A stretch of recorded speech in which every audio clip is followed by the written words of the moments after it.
Hallelujah के जलाल के लिए जोरदार तालियां बजाइएगा।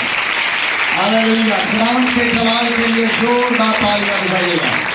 खुदावंद आज सुबह हम पर फजल करें, हम उसके कलाम को सुने सीखे। आप जानते हैं आज कौन सा दिन है? कौन सा दिन है? ईद पेंतिकोस्त के दिन क्या हुआ था? क्या हुआ था? रूहुल कुद्स का नज़ूल हुआ था। यानी आप इसे आसान लफ्जों में कह सकते हैं कि कलीसिया का जन्मदिन हुआ था या कलीसिया की इब्तिदा हुई थी और ये पहला दिन था। यानी इसी जगह से ये कलीसिया की बुनियाद कह सकते हैं आप लोग। आमीन। यहां पर कितने लोग हैं? आप लोग कितनी देर तक खुदा का कलाम सुन सकते हैं? कितनी देर तक सुन सकते हैं? जो लोग कहते हैं 15 मिनट सुन सकते हैं वो अपना हाथ ऊपर करें। जो कहते हैं आधा घंटा सुन सकते हैं वो हाथ ऊपर करें।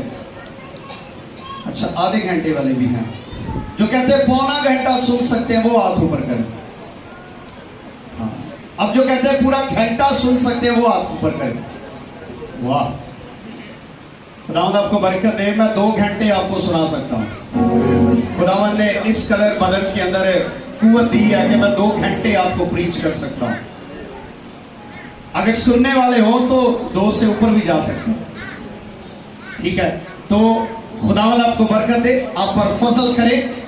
आज का दिन बड़ा खास है, ईद पेंतिकोस्त का दिन है और आप सबको ये ईद मुबारक हो और खुदावंद आप पर फजल करें। और आपने पिछले साल भी इस ईद को सेलिब्रेट किया, पिछले साल भी इसको मनाया, इस साल भी आप लोग इसको मना रहे हैं। ये खुदा की शुक्रगुजारी है। आमीन।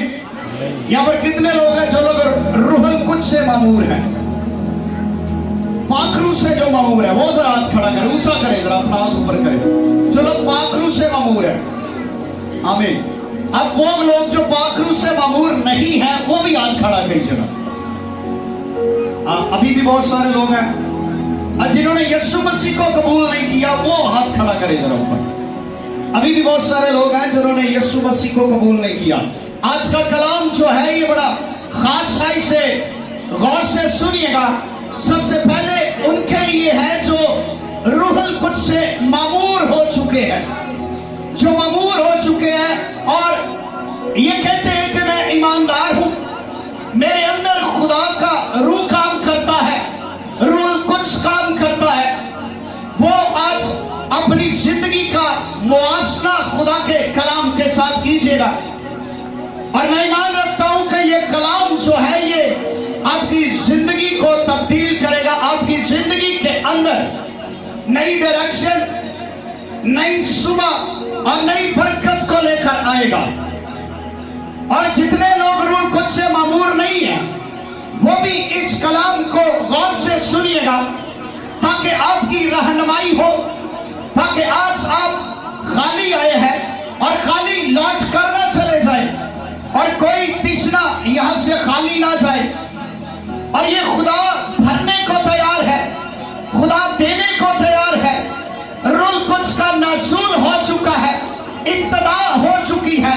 आज से 2023 साल पहले ये सिलसिला हो चुका है, लेकिन अभी भी हम रूहुल कुद्स से खाली हैं। अगर रूहुल कुद्स से भरे हैं तो उसके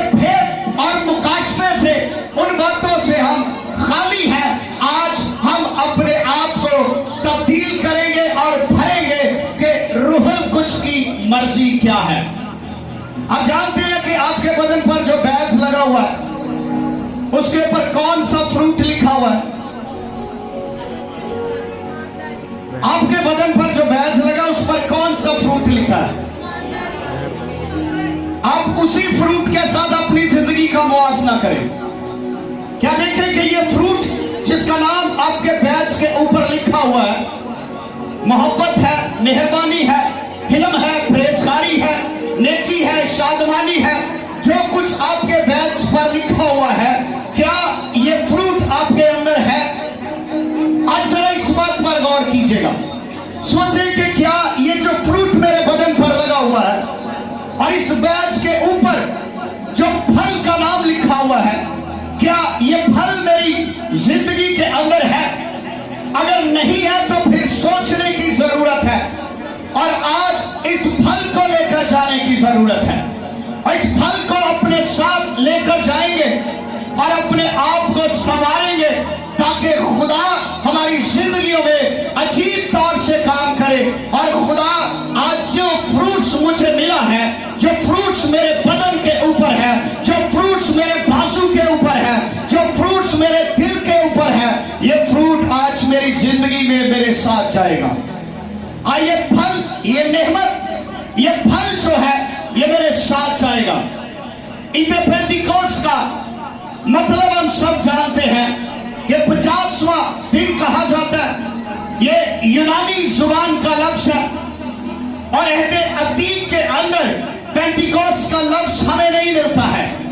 अहदे अतीक के अंदर पेंटिकोस्ट का लफ्ज हमें नहीं मिलता है, बल्कि अब इसका ये मतलब नहीं है कि ईद का जिक्र नहीं मिलता है, बल्कि ईद मुख्तलिफ नामों से अहदे अतीक के अंदर जानी गई, मनाई गई और खुदा ने मुख्तलिफ तरीकों से, मुख्तलिफ नामों से, बास ने पहले फलों का नाम दिया, नजर की कुर्बानी, फसल की कटाई की कुर्बानी और बहुत सारी, इसे ईद को नाम दिया गया। लेकिन ये अहदे जदीद के अंदर ये यूनानी जुबान का लफ्ज है। जब ईद पेंटिकोस्ट का लफ्ज जो है वो अमाल की किताब के अंदर दूसरे बाब के अंदर जब हमें मिलता है, जब हम इस लफ्ज पर गौर करते हैं तो हमें पता चलता है कि इसके पीछे कोई हिस्ट्री है, इसके पीछे कोई वाकया है, इसके पीछे कोई तारीख है, इसके पीछे कोई मौजूदात है, इसके पीछे कोई खुदा का मकसद है। और खुदा अपना मकसद पूरा करने के लिए खुदा ने अपने लोगों का चुनाव किया। खुदा ने अपने लोगों का चुनाव किया और उसे कहा तुम्हारा दिल ना घबराए। जब मैं चाहूंगा अगर यूहन्ना की अंजील में पढ़े तो मैं अक्सर औकात कहता हूं कि इस्राएल को 7 ईदें दी गई, उसमें 3 ईदें जो है वो बड़ी खास अहमियत की हामिल हैं। और खुदा ने कहा कि साल में 3 मर्तबा तूने खुदा के हजूर में जरूर हाजिर होना है। और जब मैं देखता हूं कि जब सारी ईदों के आगे जब ईद पेंटिकोस्ट का लफ्ज आता है, जब ये 50वें दिन की हफ्तों की ईद का जिक्र आता है, तो ये ईद सबसे खास है, इंपॉर्टेंट है। दूसरी ईदें भी खास है, खुदा के कलाम का एक एक लफ्ज जो है वो खास है, अहमियत का हामिल है। लेकिन यीशु मसीह ने कहा कि मेरा जाना तुम्हारे लिए फायदेमंद होगा। उसने कहा मेरा जाना तुम्हारे लिए फायदेमंद होगा। अगर मैं जाऊंगा तो बाप से दूसरा मददगार आएगा। क्या आप जानते हैं कि इसके पीछे क्या रीजन है? क्यों यीशु मसीह ने कहा कि मेरा जाना तुम्हारे लिए फायदेमंद होगा? क्या यीशु का हमारे साथ रहना फायदेमंद नहीं था? क्या खुदा की शफकत और फजल हमारे लिए फायदेमंद नहीं थी? क्या खुदा का साथ, हमारे साथ जीना, हमारे साथ उठना बैठना, खाना पीना, सफर करना, दिन रात सफर करना, क्या यीशु मसीह का हमारे साथ रहना अच्छा नहीं था? क्या जानते हैं कि इस लफ्ज के पीछे क्या मुकाशवा है, क्या भेद है? यीशु मसीह ने कहा कि मेरा जाना तुम्हारे लिए फायदेमंद होगा। क्या 3.5 साल जो गुजरे वो फायदेमंद नहीं थे? वो फायदे के लिए नहीं थे। हम अक्सर का जानते हैं कि रूहुल कुद्स जो है, हम इसको मानते हैं कि ये तस्लीस का तीसरा अकनूम है। और इसके पीछे जब हम बाप की जब हम बाप को पढ़ते हैं, बाप को हिस्ट्री करते हैं, तो बाप आसमान पर है, बाप आसमान पर है और उसका फजल चंद लोगों पर हुआ और मुख्तलिफ लोगों पर हुआ। चुनाव किया गया बादशाहों पर, चरवाहों पर और इन सारे लोगों पर, और बहुत सारे लोगों की हसरत थी कि वो खुदा को देखे। बहुत सारे लोगों की हसरत थी कि वो खुदा को देखें। फिर आखिरकार खुदा जो है वो मुजस्सम होकर बेटे के रूप में हमारे पास आया।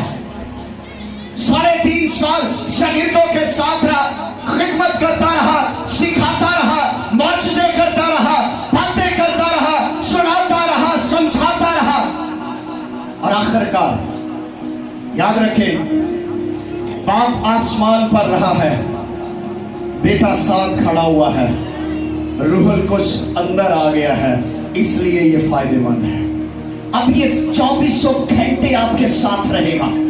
आप सो जाएंगे तो भी आपके अंदर रहेगा, आप जागेंगे तो आपके साथ ये जागेगा, आप बोलेंगे तो आपके मुंह पर ये कंट्रोल करेगा, आप देखेंगे आपकी आंखों पर कंट्रोल करेगा, आप एक एक बात पर, एक एक सोच पर, एक एक फीलिंग्स पर रूहुल कुद्स कंट्रोल करेगा।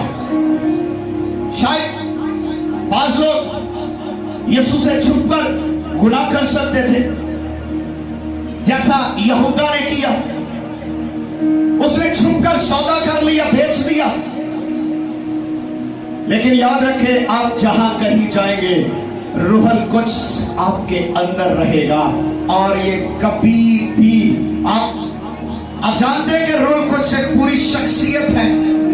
ये रंजीदा होता है, बोलता है, कलाम करता है, खुशी मनाता है, अफसुदा होता है, आंसू बहाता है, दुख करता है, परेशान होता है और आपके लिए दुख करता है। ईद पेंटिकोस्ट कितने लोग मनाते हैं? हाथ खड़ा करेगा। हालेलुया। अब ये ईद पेंटिकोस्ट जिसका जिक्र हमें अमाल की किताब के अंदर मिलता है, अक्सर मुफस्सिरीन कहते हैं कि ये मसीहियों की ईद है, ये यहूदियों की ईद फर्क है, उनका मनाने का तरीकाकार फर्क है। लेकिन जो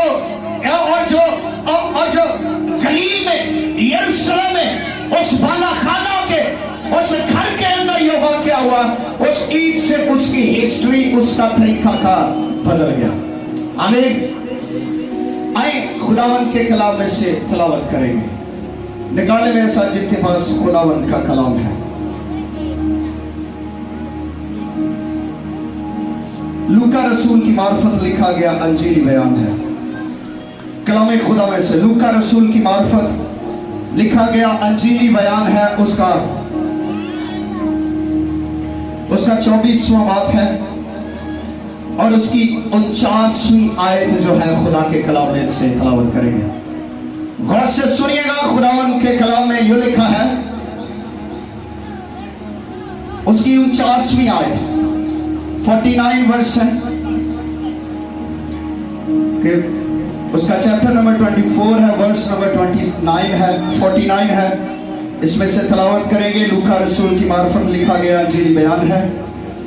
लिखा है, और देखो जिसका मेरे बाप ने वादा किया है, जिसका मेरे बाप ने वादा किया है, मैं उसको तुम पर नाज़िल करूंगा। लेकिन अब आगे एक सवालिया निशान आ गया है। उसने बाप ने वादा किया है कि मैं नाज़िल करूंगा, मैं दूंगा, मैं तेरे लिए ये काम करूंगा, और जिसका वादा मैंने तेरे साथ किया है मैं इसको पूरा करूंगा। लेकिन जब लेकिन का लफ्ज आता है तो फिर तस्वीर का दूसरा रुख नजर आना शुरू होता है। यानी इसके आगे कुछ शराइत है हमारे लिए, कुछ शराइत है जिन्हें पूरा करना है, कुछ लॉ है जिन्हें पूरा करना है। जब हम इनको पूरा करते हैं फिर खुदा हमारी जिंदगी में काम करता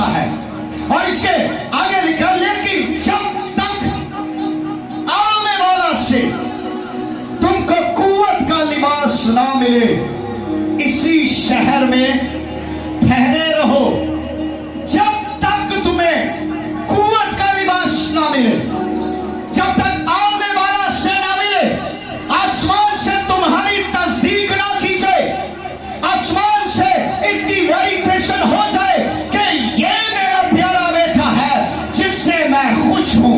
जब आसमान से आवाज आएगी, जब आसमान से लिबास आएगा, जब आसमान से कुव्वत आएगी, जब आसमान से भेजा जाएगा, तो फिर तुमने पहले ठहरे रहना है। ये बड़ा मुश्किल है।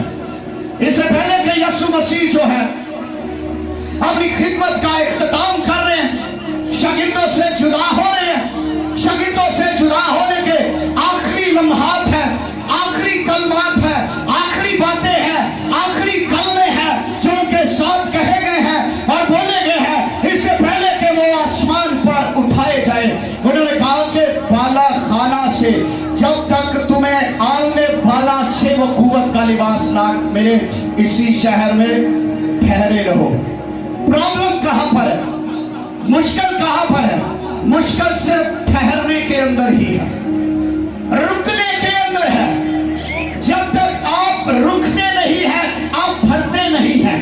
जब तक आप स्टॉप नहीं होते हैं, आप ठहरते नहीं हैं, आप वक्त का इंतजार नहीं करते हैं, आप खुदा के कानून को फॉलो नहीं करते हैं, आप खुदा के हुक्म को फॉलो नहीं करते हैं, जब तक ठहरते नहीं हैं, तब तक रूहुल कुछ का नाज़ुल नहीं होता है।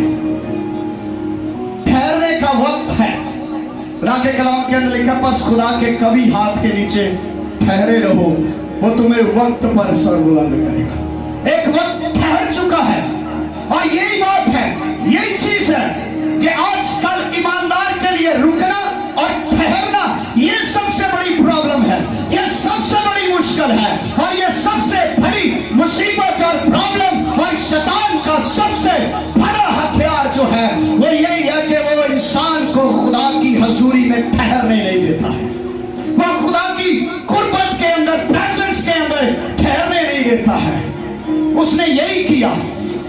आदम और हवा से लेकर आज तक देख लीजिएगा, गुनाह तब सरजद हुआ है जब आदम खुदा की हजूरी से निकला है, जब आदम खुदा की हजूरी से नाफरमानी की तरफ बढ़ा है, जब उसने ठहरने का फैसला नहीं किया है, जब उसने खुद फैसला करने का इख्तियार लिया है, जब उसने रूहुल कुछ को फैसला करने की अथॉरिटी नहीं दी है, तब तक वो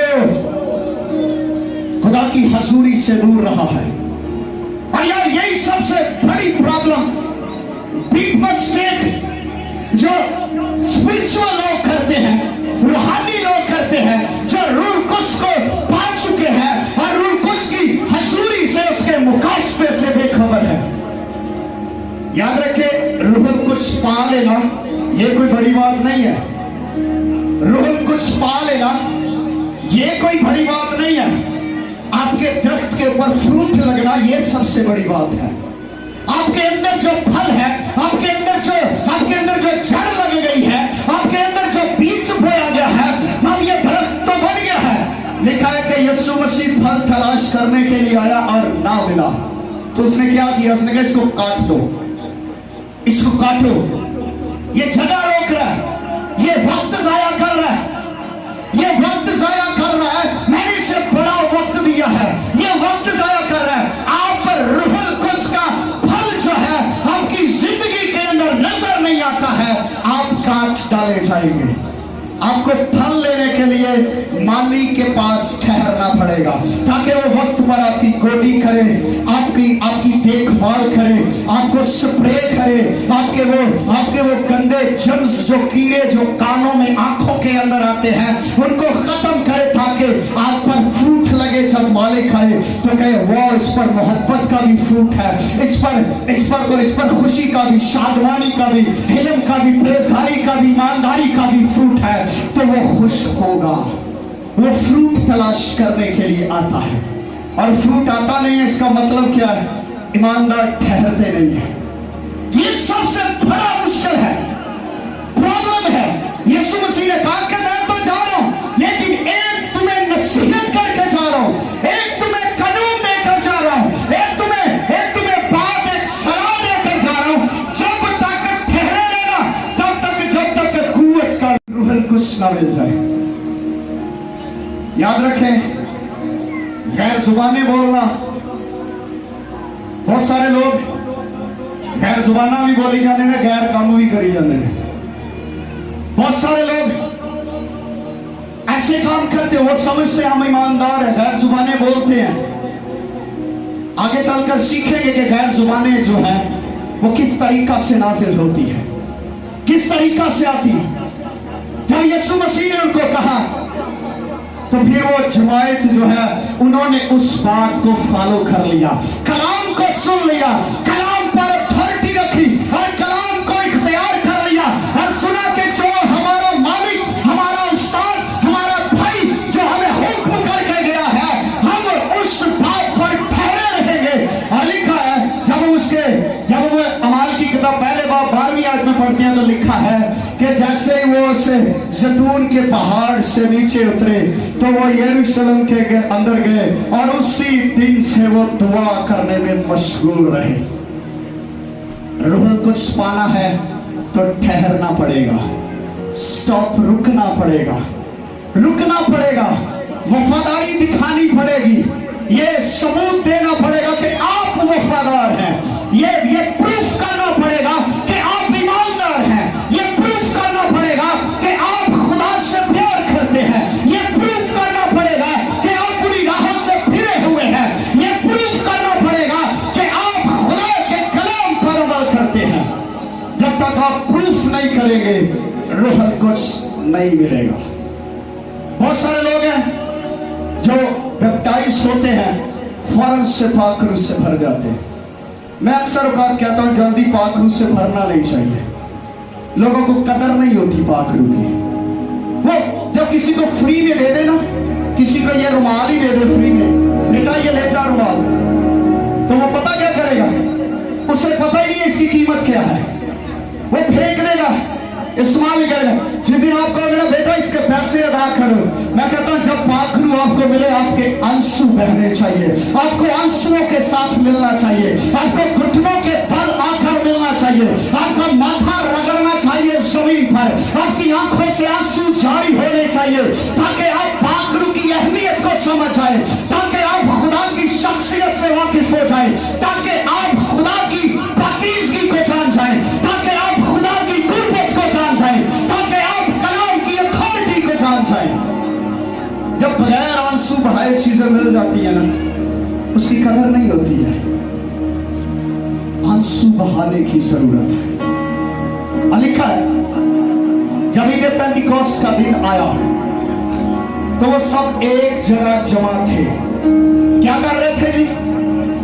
एक जगह पर जमा थे। उनको इस बात की अथॉरिटी, इस बात की उनको ये बात का प्रूफ नहीं था कि 10वें दिन ही मिलने वाला है, लेकिन उन्होंने 10 दिन तक लगातार उसके अंदर ठहरे रहे हैं, उसी घर के अंदर, और कलाम को पूरा करते रहे हैं। और ये जो है एक जगह जमा है, एक दिल है, एक जान है, एक रूह है, एक बदन है, एक सोच है और दुआ के अंदर मशगूल है। और 10वां दिन गुजर आ गया है, 9 दिन गुजर चुके हैं, दुआ करते करते इंतजार कर रहे हैं कि बाप उस वादे को मेरी जिंदगी में पूरा कर दे, बाप वो वादा मेरी जिंदगी में पूरा कर दे। लेकिन आखिरकार जब ईद पेंटिकॉस्ट का दिन आया, जब 10वां दिन 50वां दिन आया तो हुआ क्या? वो सब एक जगह पर जमा थे। आज ईमानदारों का जमा आना भी बड़ा मुश्किल है, जमा आना भी बड़ा मुश्किल है।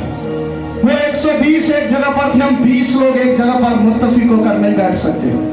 मैं ये दावे से कहता हूं वो 120 एक जगह पर मुत्तफिक थे तो रूहुल कुद्स का नज़ूल हुआ था। वो 10 दिन मुत्तफिक रहे हैं और 10 दिन एक ही सोच के साथ, एक ही विजन के साथ, एक ही तड़प के साथ, एक ही दर्द के साथ वो दुआ करते रहे हैं। और आजकल 20 लोग 10 दिन तक मुत्तफिक रहना मुश्किल है। यही कमजोरियां हैं कि रूहुल कुद्स मिलता नहीं है, ठहरना मुश्किल है, मुत्तफिक होना मुश्किल है।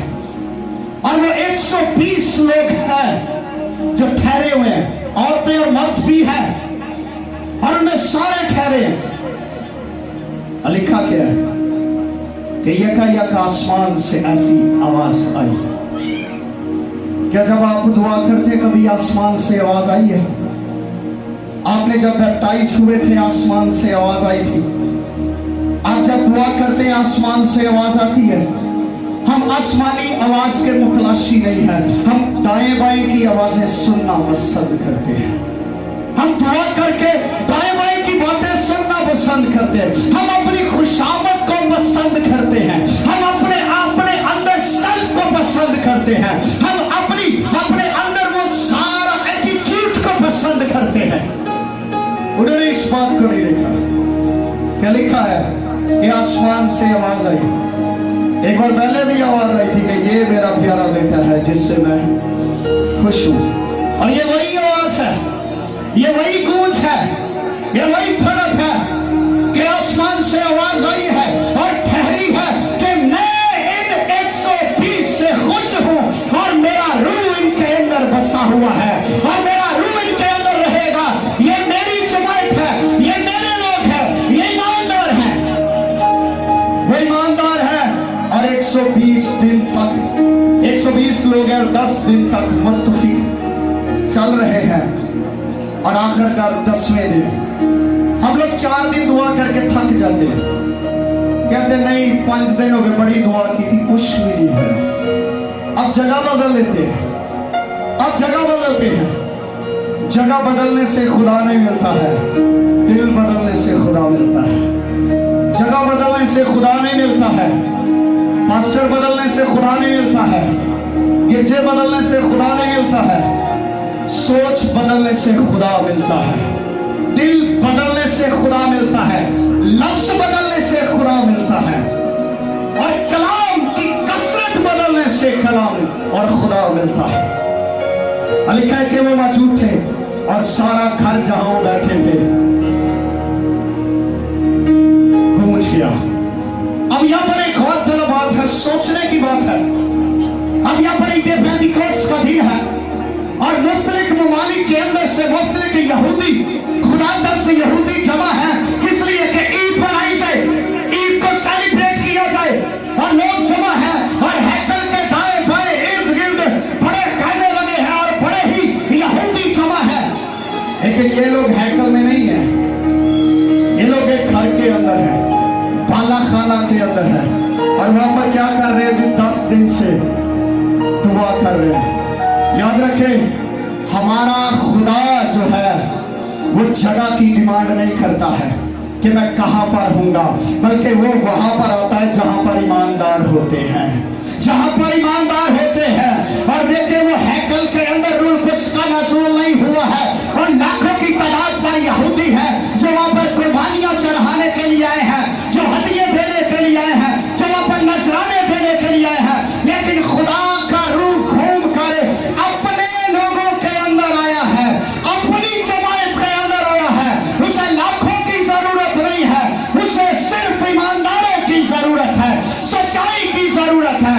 और वो हैकल के अंदर नहीं बल्कि सिर्फ एक घर के अंदर उतरा है। खुदा जगह का चुनाव नहीं करता है, खुदा लोगों का चुनाव करता है। कैसे लोग हैं, कैसे बैठे हैं। आज आप लोग जितने यहाँ पर बैठे हैं, आप में से बहुत सारे लोग हैं जो भर जाएंगे, बहुत सारे हैं जो खाली के खाली चले जाएंगे, बहुत सारे लोग हैं जो कलाम को समझ से, अकल से उसको सुनते नहीं है, वो वैसे ही चले जाएंगे। और याद रखें, आखिरी बात है, वक्त काफी आखिरी बात है। जब पाक रूह का नज़ूल उन पर हुआ, जब वो रूह कुछ उन पर आकर ठहरा। अच्छा, ये जो लिखा ना कि उन्हें आग के शोला की फटती हुई जुबानें दिखाई दी, ये जो है, ये जब ग्रीक में इसका मुताला करते हैं तो ये एक मुहावरा कह सकते हैं या आप लोग तमसील कह सकते हैं। वो कैसे आप कह सकते हैं कि हमने ये चीजें देखी। एक छोटी सी मिसाल है। चले जी, यहाँ पर पादरी साहब बैठे हैं, इन्हीं की मिसाल देते हैं। पादरी साहब छत पर घर पर बैठे हैं और न्यूज देख रहे हैं टीवी पर लगाकर, और बाजी बैठी जो है वो आटा गूंद रही है। जरा गौर से सुनिएगा, आपको शायद आसानी से समझ आ जाएगी। पाजी साहब बैठे हैं और बाजी पास बैठे आटा गूंद रही है, और जो शिकायना है वो शरारतें कर रही है और वो कुर्सी पर चढ़ी है, और बाजी बार बार पाजी साहब को कह रही है कि शानी दे पापा उन्हें फड़ लो, उन्हें डिग जाना जे, शानी दे पापा उन्हें फड़ लो, उन्हें डिग जाना जे, उन्हें डिग जाना जे। पादरी साहब भी सुनते हो, सिर्फ न्यूज लगा के देखे जा रहे, बात पर गौर नहीं कर रहे। आखिरकार थोड़ी देर हुई तो शिकायना जो है वो कुर्सी से नीचे गिर गई है। बाजी भाग कर गई है तो बाजी ने कहा मैंने तो पहले ही नजर आता है कि इन्हें डिग पैना। तो क्या बाजी ने पहले देख लिया था जिसने गिर जाना? वो फीलिंग है, वो महसूस किया है, और ये चीज वो फील कर रहे हैं, और वो एक दूसरे के पास वो इन चीजों को देख रहे हैं कि वो मेरा भाई भी मामूर है, ये मेरी बेटी भी मामूर है, और देख रहे हैं कि ये भी मामूर है, इस पर भी रोल कुछ उतरा है, इस पर भी उतरा है, इसकी भी जुबान चेंज हुई है, इसकी भी जुबान चेंज हुई है। जुबान बदलने से कुछ नहीं होता है। एक बार पहले भी जब बाबर का बुर्ज बनाया गया था, जुबानें तब्दील हो गई थी, याद है ना, सबको पता है। लेकिन वो जुबानें तकब्बर और गरूर में तब्दील हुई थी, ये जुबानें जो है ये हलीमी और आजिज़ी और इंकसारी के अंदर तब्दील हुई है। वो जुबानों की किसी को समझ नहीं आई है, लेकिन यहां पर 16 ममालिक के लोग हैं, वो सुन रहे हैं कि अंदर क्या बात हो रही है, अंदर क्या गुफ्तगू, और ये जुबानें सुनाई जा रही हैं। और उनकी जब जुबान तब्दील हुई तो वो सारे परागिंदा हो गए, लेकिन इनकी जुबान तब्दील हुई है, इन्होंने हिस्ट्री को कायम कर दिया है।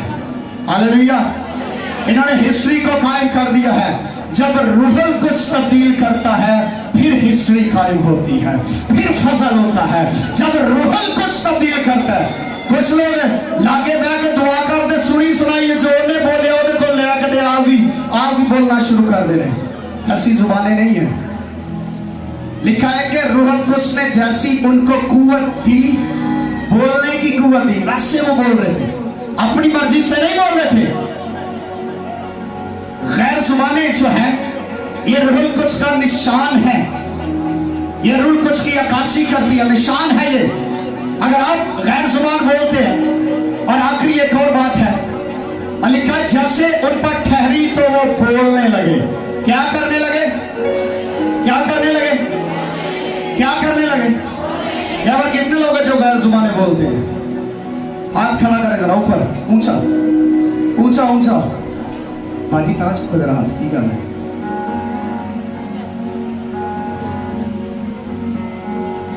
गैर जुबान बोलने वाला कभी अपने मुंह से गीबत नहीं करता है, कभी चुगली नहीं करता है, कभी गाली नहीं देता है, कभी नफरत के लफ्ज नहीं बोलता है।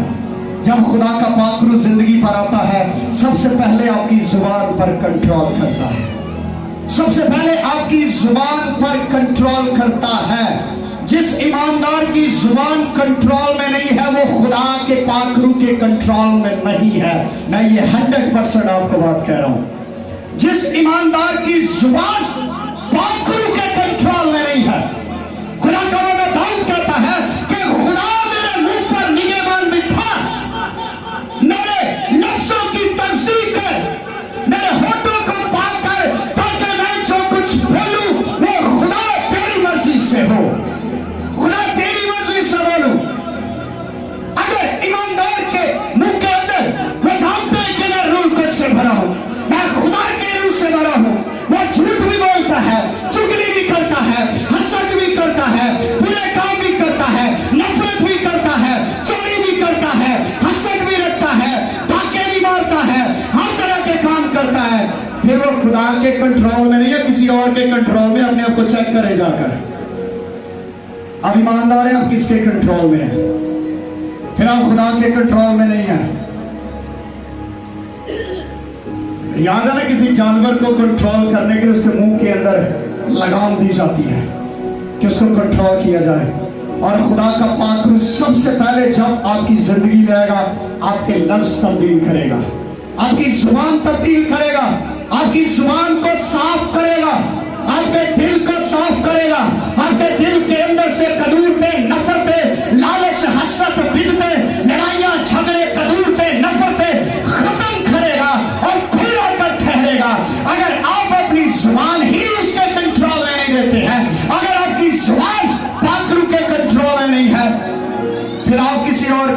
कंट्रोल में है। चेक करें अपने आप को आज रात, चेक करें अपने आप को कि मैं ईमानदार हूं, मेरी जुबान क्या बोलती है। बाज लोग ईमानदार का ध्यान बड़ा लड़ते हैं, मां नूं भी बिस्त करी जाएंगे, प्यो नूं भी बिस्त करी जाएंगे, भैन भरावां भी लड़ी जाएंगे, बिस्त करी जाएंगे, गाली गलौज देते रहेंगे। आप किस तरह के ईमानदार हैं? किस तरह के ईमानदार हैं? आप फिर फ्रेम दे रहे हैं अपने आप को झूठा, फिर आपको कंट्रोल कोई और कर रहा है, आपकी जुबान को कंट्रोल कोई और कर रहा है। जब रूहुल कुद्स बदन के अंदर आता है, सबसे पहले आपके अंदर जो शरारत का आलम है, आपकी जुबान जो एक बला है, एक आग की तरह है, सबसे पहले इसे कंट्रोल करता है, इसे अपनी अथॉरिटी के अंदर लाता है, अपने इख्तियार के अंदर लाता है, ताकि मैं तुझ पर अपनी अथॉरिटी रखूं, मैं तुझ पर अपना इख्तियार रखूं।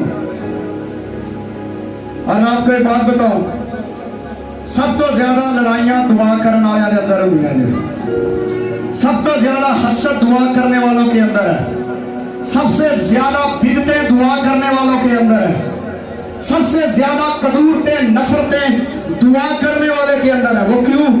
मैं पाक हूं, ये नापाक है, यही सोच लेकर बैठे हुए हैं। आप पाकरू के कंट्रोल में नहीं है। मैं 100% आपको ये दावा करता हूं उसमें खुदा के मज़हब पर खड़ा होकर, अगर आपकी ऐसी हालत है, ऐसी सिचुएशन है, आप फिर ईमानदार ठीक नहीं, आपने आपको चेक करें जाकर खुदा के कलाम के मुताबिक कि फिर वो आपको बोलने की ताकत देता है। हम बोलते हैं अक्सर लोग पता ही कहते हैं, आखिरी बात है, वो पता कहते हैं, अगर किसी का मुंडा बड़ा ही शरारती हो ना, तो बड़ा ही या ਉਹਦੀ ਪਿਓ ਵਰਗੀ ਫਿਤਰਤ ਹੋਵੇ, कहते अपने प्यो की जुबान बोलन दे है। अगर कोई किसी को और कहते अपनी माँ की जुबान बोलती पई है, अपने प्यो की जुबान, तो फिर इसका मतलब अगर आप पाक रूह के कंट्रोल में नहीं है, फिर आपका माँ बाप कोई और है स्पिरिचुअली तौर पर, आप पाक रूह के ताबिया में नहीं है, आप पाक रूह के कंट्रोल में नहीं है, क्योंकि आप अपने बाप की जुबान बोल ही नहीं रहे, आप अपनी माँ की जुबान नहीं बोल रहे, आप खुदा के कलाम को फॉलो नहीं कर रहे, आपके अंदर से कलाम नहीं निकल रहा है, आपके अंदर से नफरत निकल रही है, आपके अंदर से झूठ निकल रहा है, लेकिन झूठों का भी बाप मौजूद है खुदा के कलाम के अंदर। याद रखिए, अगर आप अपने आप को आज भरना चाहते हैं पूरे तौर से, तो अपनी जुबान को खुदा के कंट्रोल में ले लें। जब आपके लफ्ज ठीक हो जाएंगे ना, दिल ठीक हो जाएगा, आप रूह से भर जाएंगे। वरना गोडे रगड़ते रहोगे, मत्थे रगड़ते रहोगे, एवं झूठा ही कहोगे मेरे ते पाखरू है। पाखरू जब आता है, अपने आप को टेस्ट करें, चेक करें अपने आप को, पाखरू है या कोई होर रूह में सीधी फिरदी लई फिरदी। आप लोगों को समझ आ रही है? यस, समझ आ रही है? कितने लोगों को समझ आई है? पाखरू लेने के लिए क्या काम करना है? पहला काम क्या करना है? आवाज नहीं आ रही, क्या करना है?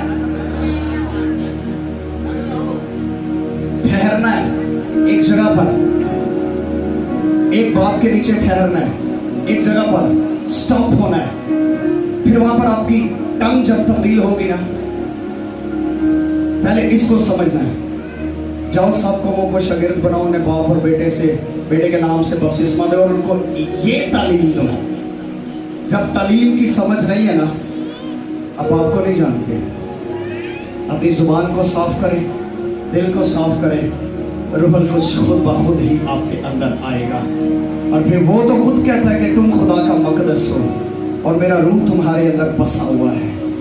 अगर पाखरू को मौका दें आज काम करने के, पाखरू को वक्त दे काम करने के, वो करना चाहता है, वो तो ठहरा हुआ है। वो कहता है कैसे तू अपने आप को पाक करना, फौरन से तेरी जिंदगी के अंदर आऊंगा, फौरन से आऊंगा। यहाँ पर ठहरा हुआ है, क्योंकि हमारे यहाँ से गंदगी शुरू होती है, यहाँ से गंदगी शुरू होती है, यहाँ से दिमाग से, यहाँ से सारी गंदगी ही गंदगी है। पाखरू स्टॉप है, नहीं आता है। जिस दिन आप साफ होंगे पाक रूह डायरेक्टली आपके बदन पर आएगा, आपको कंट्रोल करेगा, आपकी जुबान को कंट्रोल करेगा, आपके दिल को कंट्रोल करेगा। तो फिर वो जो कहेगा फिर आप वो बोलेंगे, तो फिर मौजज़ात होंगे, फिर खुदा अपना कलाम नाज़िल करेगा, फिर खुदा फिर वही पेंटिकोस की तरह जब रूह नाज़िल हुआ था आज भी नाज़िल हो सकता है। वो तब्दील नहीं हुआ है, बल्कि कल आज बल्कि अब तक यकसा खुदा है। हालेलुया। कितने लोग हैं जो पाक रूह को लेना चाहते हैं? आए अपनी आंखों को बंद कीजिए।